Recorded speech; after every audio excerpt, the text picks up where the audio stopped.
All is not well in the Colonia. Nick comes upon what we call the wall.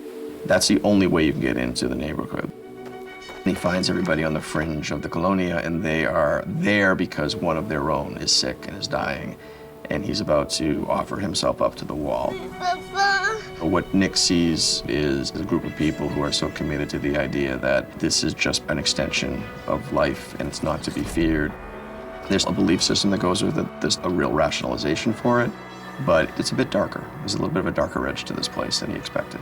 This is an extension of what Celia had at the compound. It is the friends, the family members of the neighborhood. They protect the living, and the living, we are there to protect the dead. Madison is hell-bent on looking for Nick, Travis, and Chris. Strand just wants to get back to the boat. I think he realizes it's a lost cause. Madison thought the boat was still gonna be like home base. She still had the hopes that Nick and Travis and Chris would know to come back to the boat. Even though we wrote a sign for them, it was another moment of letting go. It was another nail in the coffin for her. We can't keep scavenging. The truck's running on fumes. They've spotted the Rosarita Beach Hotel. That might be a place where they can at least temporarily find safe haven. Alicia's taking control of the situation, trying to be the strong one. We should check the rooms. All of them. Madison says no. Let's look down here. You look down here. I want you with me. She's noticing this pattern that whenever Madison loses Nick, then she realizes, oh, Alicia now needs mothering. Alicia! She can take care of herself. We don't have moments in this unnatural disaster situation to indulge or to process or to emotionally release. And I think probably the healthiest thing that could happen to Madison right now is to have someone to talk to. There's some sort of mutual release that happens there for these characters that is healing. For what it's worth, you know, we're your family now.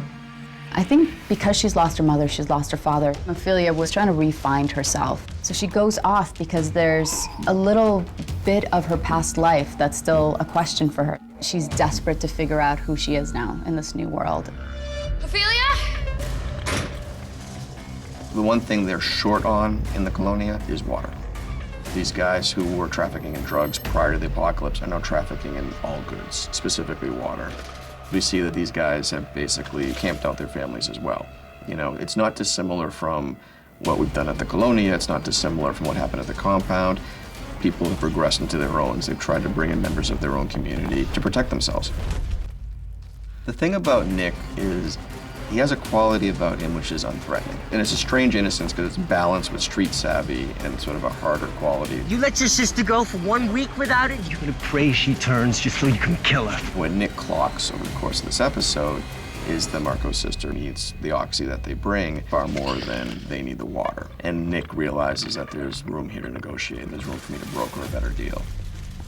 There's a beautiful redemptive moment in that, in this world, the ability to offer something that's at least going to give some distraction, some happiness for even a short little while. Fear the Walking Dead. Los lunes, un nuevo episodio en AMC.